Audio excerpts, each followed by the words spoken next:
오늘은 통독, 요한계시록 통독을 계속해서 이어나가는데요. 지난주에 고고학을 통해서 보는 요한계시록을 계속해서 하도록 하겠습니다. 그런데 그 전에 구정이 있기 때문에 오늘은 중요한 말씀 20장 1절부터 6절까지 있는 중요한 내용 중에서 천년에 대한 이야기가 있습니다. 보통은 천년 왕국이라는 이야기로 많이들 이야기하는데 이것은 사실은 굉장히 어렵습니다. 한 번 들어서 알지 못하기 때문에 제가 오늘 간략하게 말씀을 드리고 신약학계에서 대한민국의 신약 교수들이 다 모여서 운영되고 있는 학회가 있습니다. 신학계의 중심이라고 할 수 있는데요. 신학학계의 교수님들이 논의해서 CBS에서 만든 간단한 요한계시록의 강의가 있습니다. 그것의 일부인 천년왕국에 관해서 말씀해 주는 것이 있는데 제가 말씀을 드리는 것보다 그것을 같이 보고 아주 기본적인 개념을 잡고 나서 그 다음에 여러분들께서 구정 때 이 말씀을 우리가 이미 통독은 거의 다 사실은 끝에까지 거의 다 한 것이나 마찬가지입니다. 다시 한번 요한계시록을 쭉 보고 천년 왕국에 관련돼서도 묵상을 하신 다음에 구정이 끝나고 나서 제가 천년 왕국에 대해서 추가적으로 말씀을 드리도록 하겠습니다. 그래서 그 강의는 아주 짧게 끝날 것 같고요. 나머지 시간은 지난 주에 했었던 나머지 시간들을 쭉 하도록 하겠습니다. 오늘의 제목을 읽어보도록 하겠습니다. 믿음과 정의와 평화의 승리인 천년 왕국, 하나님 나라, 전천년, 후천년, 무천년, 세대주의적 천년설이라고 되어 있습니다.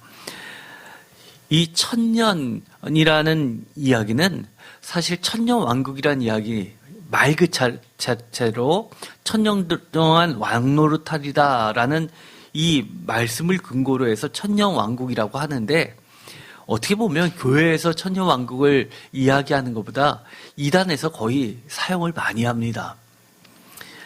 그러다 보니까 요즘에는 이 교회에서 정작 알아야 될 교회에서 모르는 경우가 많아서 우리가 요한계시록을 하면서 이 천년왕국에 대해서도 다뤄야 될 듯합니다.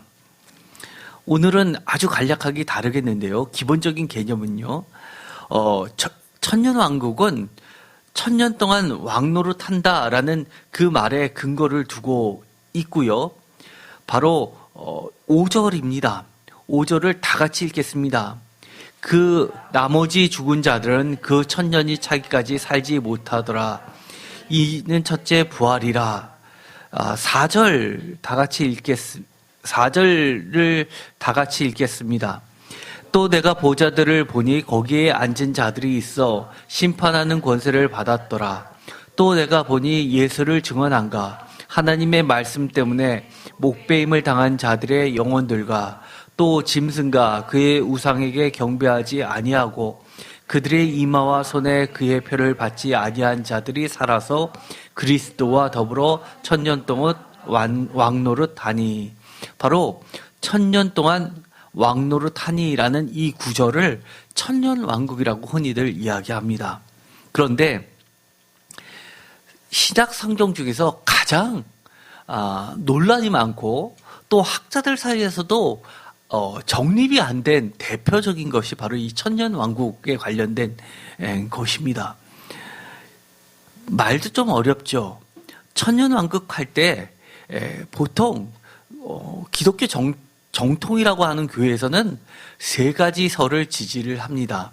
하나가 전천년설, 하나는 후천년설, 또 하나는 무천년설이라고 하는데 그것은 예수님의 재림을 기준으로 얘기를 합니다. 그래서 전천년설이라는 것은 예수님의 재림이 전천년에 이루어진다는 겁니다. 전천년. 어렵죠? 천년 전에 예수님의 재림이 이루어진다. 그래서 전이란 말을 천년 뒤에다 붙이면 좀 쉽습니다. 천년 전에 예수님의 재림이 이루어진다. 라고 하는 것은 예수님이 재림이 있고 그리고 나서 1000년 동안 같이 왕노릇한다라는 개념입니다. 후 1000년은 후자를 뒤로 빼면 이렇죠. 예수님의 재림은 1000년 후에 이루어진다라는 겁니다. 그래서 1000년이 있고 나서 후에 예수님이 재림이 일어난다라고 보는 것이죠. 무천년은 1000년 하고는 1000년이 있다 없다를 따지는 게 아니라 1000년의 전이다 후다라는 그런 개념이 없다는 겁니다. 그래서 예수님의 재림은 1000년하고는 관계없이 1000년은 숫자적 1000년이 아니라 영원한 수를 대변해 주기 때문에 예수님은 영원히 다스리고 계시다라는 것을 나타내고 있습니다. 그래서 이 이야기가 너무나 복잡하기 때문에 많은 학자들이 여러 가지 논의를 거쳐서 결론적으로 낸 것은 있습니다. 뭐냐면 예수님의 재림이 우리가 궁금해하던 것처럼 과연 예수님의 재림이 언제 이루어질까? 1000년 전일까? 1000년 후일까? 뭐 이런 것이 아니라 우리의 실천적 관점에서 봐야 된다는 것은 일치를 봤습니다. 우리의 궁금증을 푸는데 이 1000년이라는 것이 무엇인지 시간을 허비하는 것보다 1000년이 가지고 있는 그 의미를 우리가 깨닫고 우리가 어떻게 우리의 삶 가운데서 우리의 신앙을 이겨내는지 이것이 중요하다는 겁니다. 그렇다는 얘기는 아직까지도 결론이 안 났다는 이야기죠. 왜냐하면 천년왕국은 실제 주님께서 재림을 하실 때만 명확하게 밝혀지는 겁니다. 지금은 이것이 맞다, 저것이 맞다, 저것이 틀리다, 이것이 틀리다라고 할 수 있겠지만 실제 주님이 재림하실 때 그때 우리가 1000년 전이었네, 1000년 후였네, 1000년하고 관련이 없었네 라는 것이 그때 가서 명확해지기 때문에 이 1000년 왕국은 주님의 재림 시에만 명확하고도 또 신자와 불신자 모두 그 누구도 예외 없이 논란의 여지 없이 확인 가능하기 때문에 현재의 여러 가지 난점들이 존재할 수밖에 없기 때문입니다. 따라서 우리는 이것을 배움에 있어서 각 주장이 가지는 성격적 근거 그리고 실천적 장점과 단점을 각각 유념해서 현재 나의 신앙에 있어서 유익을 주는 것에 대해서 받아들일 것 그리고 피해야 될 것 등에 대한 실천적 관점으로 이해하는 것이 매우 중요합니다. 천년설, 천년이라는 것은 예수님과 함께 참된 신자들이 왕노릇하는 기간입니다. 그래서 전천년설은 예수님은 천년 전에 재림하신다. 후천년설은 예수님은 1000년 후에 재림하신다. 무천년설은 시작된 점차 실현되고 있는 전천년설이라는 겁니다. 그래서 예수님은 1000년과 관계없이 천년 왕국이 없다는 것이 아니라 천년과 관계없이 재림을 하시는데 천년 왕국은 이미 시작되었고 또 실현되었다라고 이야기하는 겁니다. 그리고 그 밖에 네 번째 세대주의적 천년설이라는 것이 있습니다. 이것은 정통 신학의 경계에서 조금 더 좁게 보면 오히려 정통 신학에서보다도 이단에서 많이 주장하는 겁니다. 마치 종말의 시간표처럼 세대별로 시대 진행 과정을 통해서 종말론적인 천년 왕국이 근본주의자들에 의한 극단론으로 치닫고 있습니다. 그래서 이단들이 여러분의 유튜브를 보면 지금이 어떤 시대에서 1000년씩 지나서 지금이 마지막 1000년을 가고 있고 지금이 마지막 1000년 중에서 언제다 뭐 이런 식으로 계산해서 나타내는 것 이런 것들은 가장 이단적 요소를 많이 갖고 있습니다. 그래서 오늘 이렇게 하나로 되지 않았는데도 불구하고 하는 이유는 우리가 지향하고 계속해서 바라보고 어려움이 있을 때마다 우리가 소망을 잃지 마는 것은 천년 왕국, 하나님이 다스리는 나라라는 소망입니다. 그렇기 때문에 이런 부분을 대해서 모르고 지나가면 안 되기 때문입니다. 그래서 이 1에서 3번까지는 정통 기독교 이론으로 인정되지만 4는 비기독교적 이단의 이론으로 발전되기 쉬워서 우리가 반드시 경계할 필요가 있습니다. 아까도 잠깐 얘기했지만 그럼에도 불구하고 각 이론은 서로의 장단점을 받아들여서 맨 처음에 전천년설, 후천년설, 그리고 무천년설을 주장한 맨 최초의 학자들 사이에서는 첨예하게 대립했지만 서로 논의를 거치다 보니까 다 누구나 자신들이 해결하지 못한 난점을 상대편에서 어느 정도 해결하고 있었습니다. 상대편도 난점들이 있어서 그것을 해결하지 못했는데 또 다른 편에서 그 부분을 보완해주고 있었습니다. 그래서 지금은 어떻게 점점 돼가고 있냐면요. 이것은 중요합니다. 서로 많이 비슷비슷해져가고 있습니다. 그래서 수정주의, 전천년설, 수정주의, 후천년설 이런 식으로 서로 장점들을 가지고 오면서 그것을 보완하면서 자기의 기본적인 입장을 유지하고, 기본적인 입장이라는 것은 천년 전, 천년 후 이런 식의 기본적인 입장은 유지하되 상대방이 갖고 있었던 신앙에 도움이 될 만한 것들을 많이 흡수해서 비슷해져가고 있다는 것은 꼭 기억을 해야 합니다.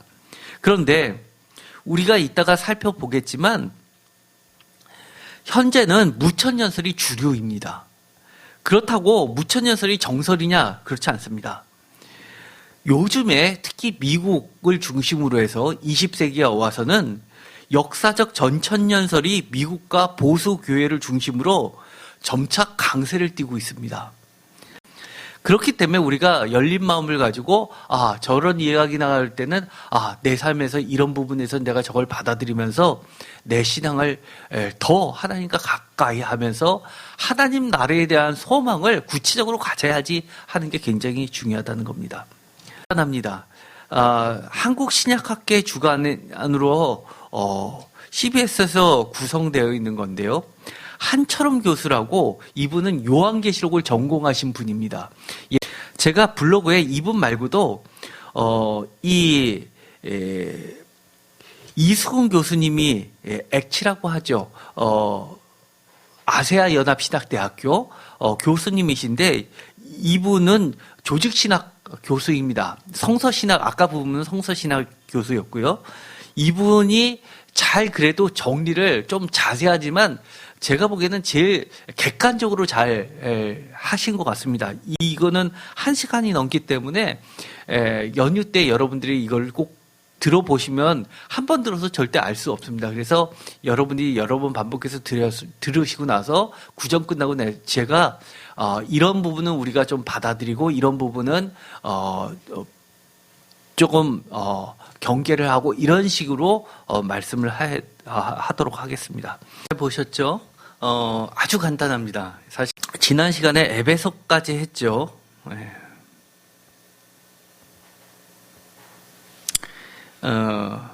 각 지역들을 보면요, 굉장히 동전들의 상징적인 것들을 많이 넣는데 그 중에서 가장 많이 나오는 게 바로 신전이죠. 그 다음에 황제라는 사실을 알 수 있어서 그 시대가 얼마나 황제를 신격화했는지를 알게 됩니다. 또 하나 서머나 교회가 있었죠. 서머나 교회에게 보내는 편지 할 때도 제가 설교를 한 적이 있는데 스미느라라고 하는 이 서머나는 유명한 순교자가 있었죠. 그만큼 박해가 심했던 지역입니다. 그런데 거기서 발견된 이 동전을 보면요, 독특한 것이 있습니다. 원로원 리비아 디베료를 제사장으로 묘사한 서머나의 동전이 나왔습니다. 여기서 보면 제사장 개념이라는 게 굉장히 중요한 겁니다. 요한계시록 1장 4절부터 한번 볼까요?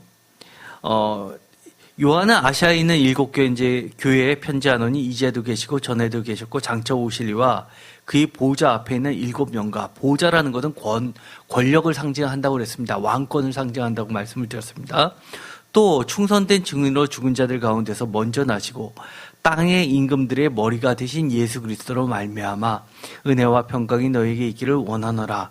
우리를 사랑하사 그의 피로 우리 죄에서 우리를 해방하시고 라고 하면서 땅의 임금들의 머리라고 하면서 아까 동전들을 보면 하나같이 다 임금들을, 황제들을 숭배하도록 강요하고 있는데 여기서 뭐라고 나오냐면 땅의 임금들의 머리가 되신 예수 그리스도로 말미암아 6절 그의 아버지 하나님을 위하여 우리를 나라와 제사장으로 삼으신 그에게 영광과 능력이 세세토록 있기를 원하노라. 아멘이라고 되어 있습니다.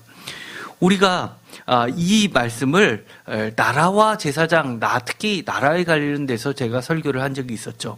굉장히 좀 복잡했을 줄 압니다. 그런데 고고학적으로 보면 굉장히 단순합니다. 표준세 번역은 이렇게 번역을 했습니다. 6절 표준세 번역으로 한번 읽어볼까요? 우리로 나라를 이루셔서 자기의 아버지 하나님을 섬기는 제사장으로 삼아 주셨습니다.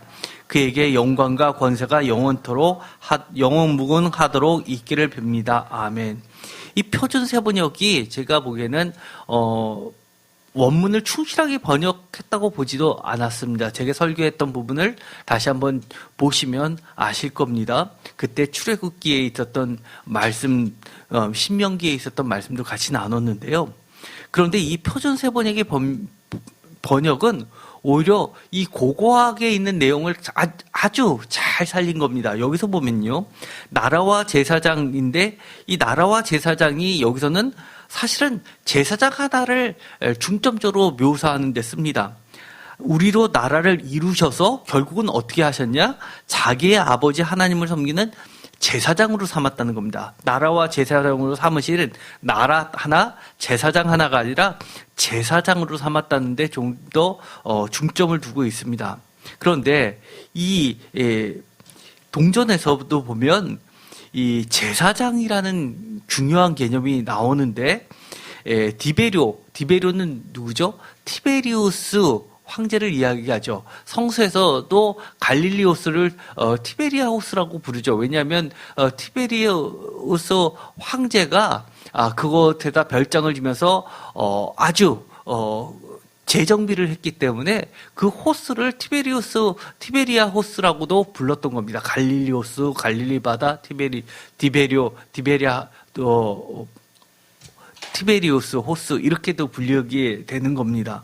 그런데 그 다음 동전을 보면 더 분명해지는 것이 있습니다.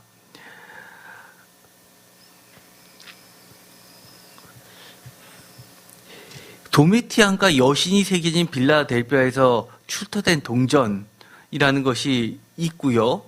여기서도 마찬가지로 이 황제와 밀접하게 가장 황제가 자기 시대의 동전을 발굴해서 동전을 제조해서 뿌리면서 자기 자신과 가장 가깝게 자꾸 만드는 것이 이렇게 여신이라든지 신이라든지 이렇게 하는 겁니다. 이것을 보면 마치 도미티안이 이 여신의 아들 같기도 하고요.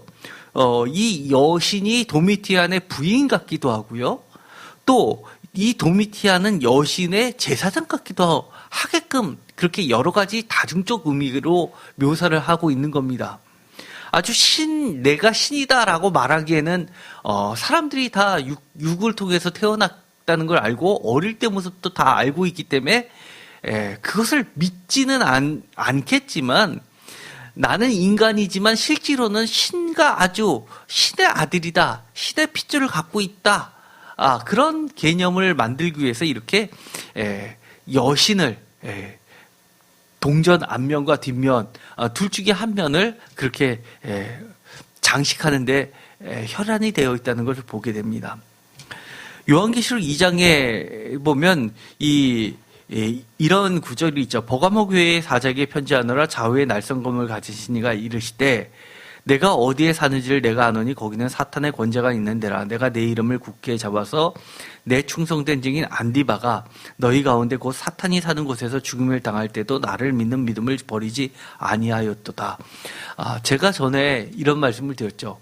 초대교회 역사 중에서 가장 먼저 순교를 당한 사람이 스테반 집사님이죠. 가장 유명하신 분입니다. 그런데 이 안디바는 요한계시록에서 이야기하는 첫 번째 순교자를 안디바라고 이야기하는 겁니다.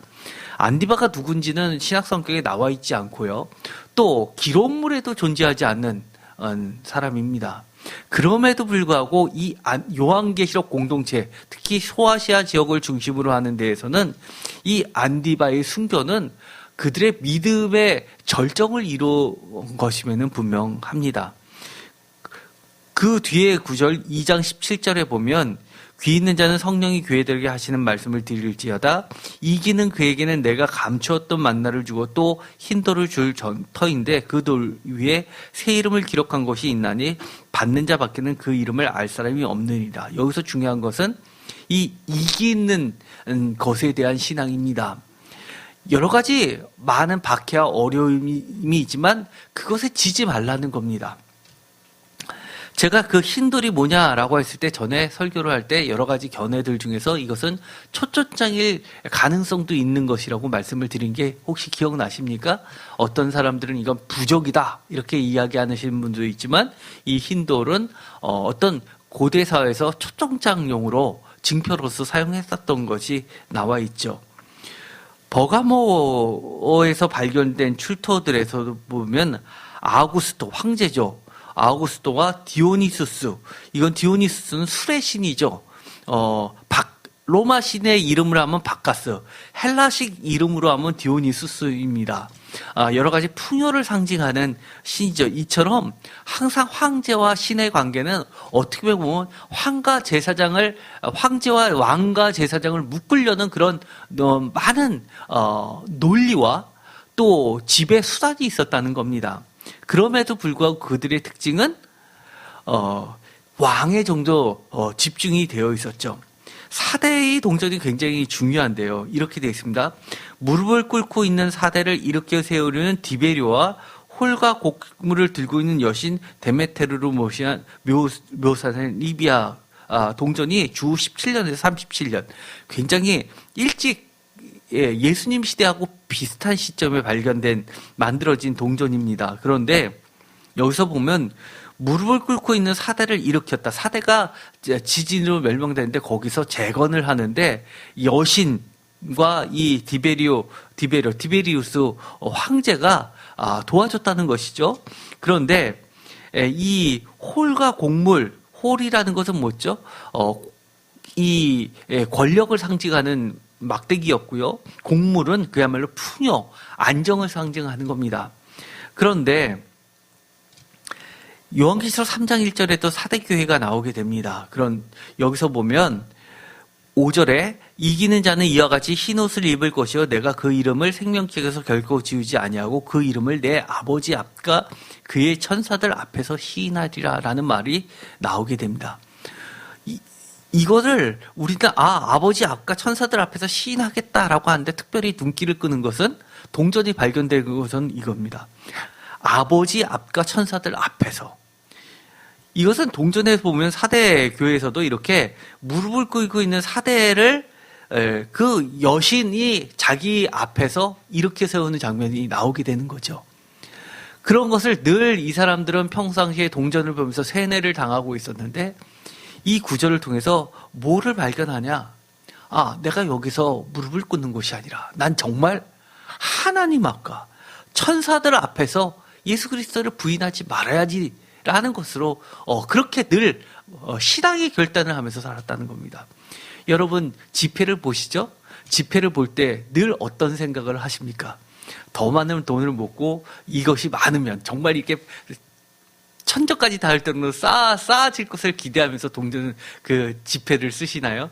10,000원짜리가 있으면 50,000원짜리가 다발로 있었으면 좋겠다라고 하면서 더 열심히 일해야지 그러나요? 사실 이걸 보면 어떤 생각이 들어야 하냐면요.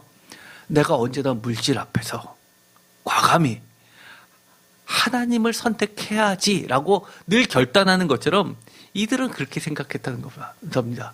늘 보는 동전을 보면서도 내가 아버지 앞과 천사들 앞에서 이겼을 때 주님께서 나를 시인해 주실 것을 기대하면서 살았다는 겁니다. 이렇게 이들의 모습은 정말 우리의 상상을 초월하게 됩니다. 사실 그 표현은요, 익숙한 표현은 아닙니다. 특히 천사들 앞에서라는 표현은요, 마태복음에서는 이렇게 되어 있습니다. 나도 하늘에 계신 내 아버지 앞에서 그를 시인할 것이요. 내 아버지 앞에라 라고 말을 했는데, 누가복음에서는 조금 더 마태복음보다는 약간 후대죠. 그때 거기에 보면 인자도 하나님 앞에서 그를 시인할 것이요 하나님의 사자들 앞에서도 시인한다는 이야기가 나옵니다. 아버지에서 더하기 하나님의 사자들, 그것이 요한계시록에 가면 하나님의 사자가 천사들로도 바뀌게 되는 겁니다. 그처럼 이렇게 점점 발전 단계를 보게 되죠.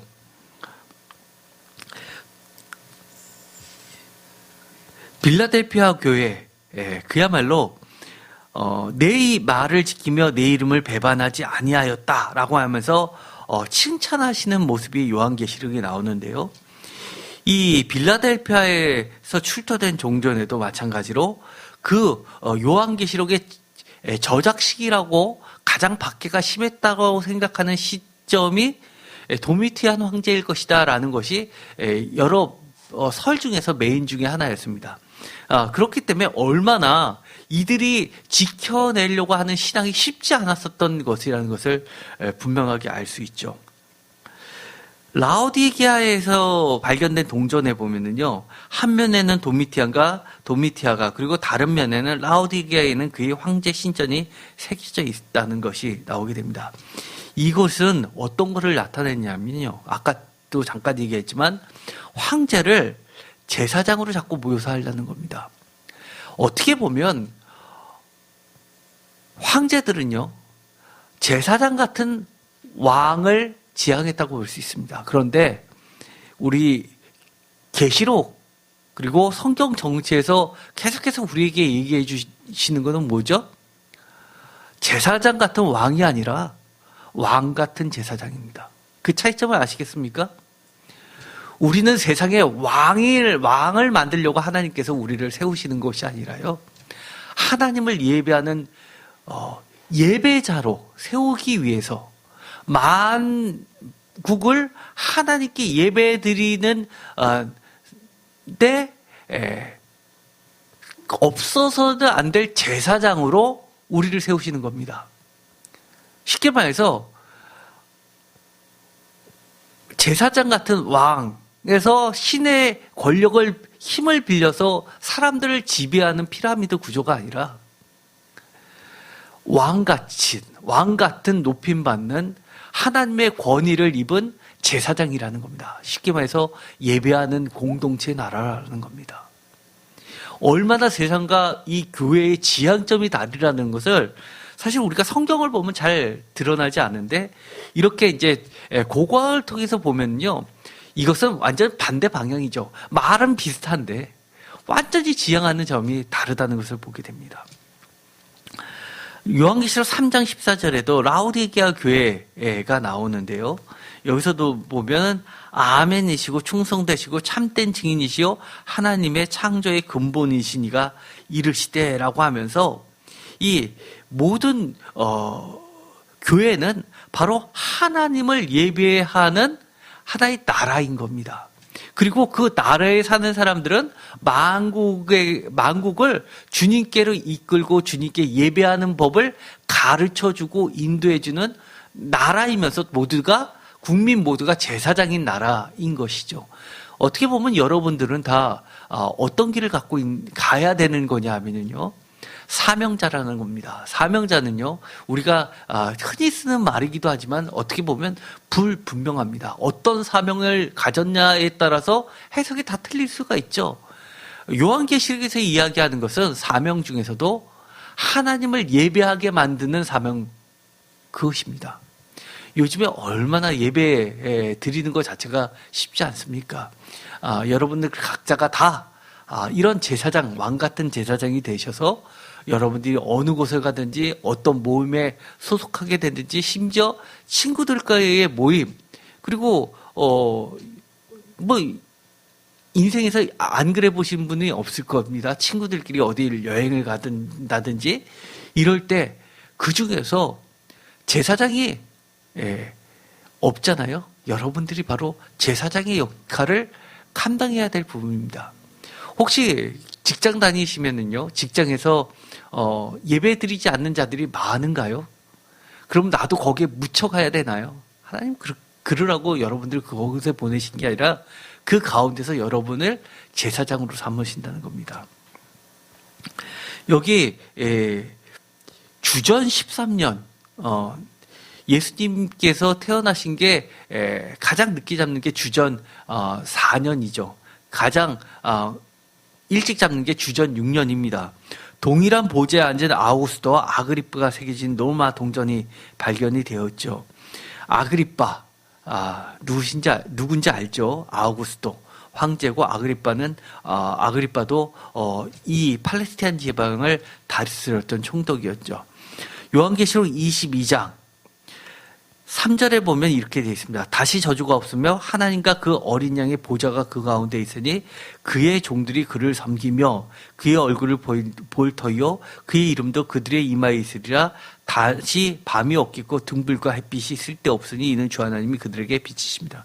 그들이 세세토록 왕노로 다리라. 여기서 보면요, 함께 앉는 모습이 나와 있는데요, 여기서 보면 하나님과 그 어린 양이 함께 보좌에 앉아 있는 게 요한계시록 22장에 표현이 되어 있죠. 우리 개념상에서는요, 왕은 영화를 보면 다 왕자는 딱 하나입니다. 그런데 요한계시록에 보면 보좌가 둘이죠. 하나님이 계시고 그 옆에도 예수님이 계십니다. 어떤 사람들은 참 자신들이 늘 영화를 봤을 때 나오는 개념하고 틀리다고 해서 좀 이상하다고 생각하시는 분들이 계시는데요. 사실은 이 동전을 보시면 그 시대에서 그들이 어떤 식으로 그려내고 있고 왕권을 그려내고 있는데 거기에 대해서 강력하게 그것이 잘못됐다고, 그것이 진짜가 아니라 진짜는 이렇게 하나님이 다스리는 나라라고 대한 공동체를 제시해 주는 겁니다. 제가 전에 요한계시록 꽤 두 가지 정신, 아주 중요한 핵심 정신 두 가지를 이야기했죠. 하나는 뭐라고 했습니까? 저항입니다. 바벨론에서 나오라. 또 하나 중요한 개념 뭐였죠? 대한 공동체입니다. 대한, 무조건 나 저거 싫어라고 해서 거부하는 게 아니라 진짜가 따로 있다. 이것은 불안정하지만 완전한 것, 대안을 제시하는 것. 그것이 바로 뭐냐면 하나님 나라라는 겁니다. 우리가 많이 이렇게 얘기하잖아요. 정치인들이 막 비판하면 대안도 없이 비판한다. 대안이 있으면 정책이고 대안이 없으면 그저 정치적으로 물어뜯는 것이다. 이렇게 이야기하는데요. 초대교회에서 가졌던 특히 요한계시록 공동체들은 항상 중요한 게 무조건적인 비판이 아니라 명확한 대안을 가진 공동체였다는 겁니다. 그들은요, 차지도 않고 덮지도 않냐는 것을 토해내겠다라는 주님의 음성을 늘 갖고 있었는데요. 이 초대 로마 시대 때 이것이 발견되었습니다. 포도들을 차갑게 하기 위해서 스노우를 사용했던 여과기랍니다. 여러분들 보면 뭐죠? 위스키 같은데 얼음 담아놓은 그 통 같은 거 있잖아요. 차갑게 마시는 것처럼 그 당시에는 눈을 여기다 퍼서 거기 포도주를 해서 이거를 식혔다고 합니다. 요한계시록 3장 15절과 16절의 말씀을 미지근하여 뜨겁지도 아니하고 차지도 아니하니 내 입에서 너를 토하여 내리다 라고 하면서 차든지 뜨겁든지 하라 라는 것이 우리가 평소에는 이 지리적으로 온천에서 오는 것, 저 만년설에서 오는 중간에 있는 이 라오디아계를 이야기했는데 여기서는 고고학에서는 이처럼 미지근한 것은 토해낼 수밖에 없었으니까 그것을 먹기 좋게 차갑게 하거나 아니면 뜨겁게 하거나라는 둘 중에 하나를 선택해서 맛을 증가시켰다고 합니다. 폼페이에 포도주와 혼합하게 하는 물을 데우는 도구도 발견되었습니다. 이것을 보면 그들도 심지어 포도주를 마실 때도 차갑게 할 때는 눈을 쓰고 또 뜨겁게 할 때는 물을 데우는 도구까지 써서 이렇게 만들었는데 주님께서는 이렇게 차지도 않고 덥지도 않게 하겠다라는 것이 얼마나 그들의 신앙생활에서는 이 현실적인 이야기였는지를 보게 됩니다. 마지막으로 이거 하나 보도록 하겠습니다. 재미있는 것이 하나 있는데요. 요한계시록 14장에 보면 이런 말씀이 나옵니다. 14장 10절. 그도 하나님의 진노의 포도주를 마시리니 그 진노의 잔에 섞인 것이 없이 부은 포도주라. 거룩한 천사들 앞과 어린 양 앞에서 불과 여왕으로 고난을 받으리라. 표준세 번역에서는요, 하나님의 진노의 포도주를 마실 것이다. 그 포도주는 물을 섞어서 묽게 하지 않았고 하나님의 진노의 잔에 부어 넣은 것이다. 이런 말이 나옵니다. 왜 포도주에 뭘 섞는다라고 이야기가 나왔을까? 이런 것이 나왔는데요. 에베소에 모자이크 벽화가 나왔습니다. 거기에 온수기를 사용한 잔치의 모자이크인데요. 그들이 여길 보면 그림을 보면요. 이 포도주 원액에다 자꾸 따뜻한 물을 섞어가지고 그것을 먹었다는 것을 알게 됩니다. 요한복음에서도 물항아리로 나중에 채워가지고 물을 포도주로 만드는데 그들의 반응이 나오죠. 처음에 먹은 것보다 나중에 먹은 것이 진짜다라고 이야기하는 것은 그들이 생각하기에 처음에는 뭔가 물을 탄 포도주였었는데 나중에는 원액을 갖고 왔다라고 생각한 그런 개념이었던 것이죠. 오늘은 여기까지 하고요. 이런 것들을 보면서 우리가 성경을 볼 때 조금 더 우리의 삶하고 동떨어져 있지 말고 이것이 우리 삶의 구체적인 신앙의 모습이라는 것을 늘 염두하면서 이들은 지금으로부터 2000년째의 자신의 삶 속에서 이 성경 말씀을 성령님의 인도하심을 따라 편지를 썼다면 여러분들께서 2000년이 지금 오늘날의 여러분의 삶을 통해서 또 다른 예수님의 증거하는 그런 편지들을 써내려갔으면 좋겠습니다. 기도하고 마치겠습니다. 하나님 감사합니다. 오늘도 주님의 은혜를 맛보게 됩니다. 우리가 고고학을 통해 요한계시록을 다시 한번 보면 그들의 삶이 그저 지금 우리가 생활하는 것처럼 신앙생활하는 것처럼 그런 신앙생활이 아니라 날마다 부딪히는 이 현재의 삶의 문제들에서 보다 적극적으로 신앙을 이어갔다는 것을 보게 됩니다. 배타할 것은 배타하면서 또 명확하게 대안을 제시하면서 하나님의 나라를 구체적으로 꿈꿔왔던 것을 보게 됩니다. 특별히 오늘 천년왕국이라는 것을 통해서 우리의 삶 속에서 하나님의 다스린 나라를 구체적으로 꿈꾸면서 오늘을 살게 하여 주시옵소서. 예수 그리스도의 이름으로 기도드렸습니다. 아멘.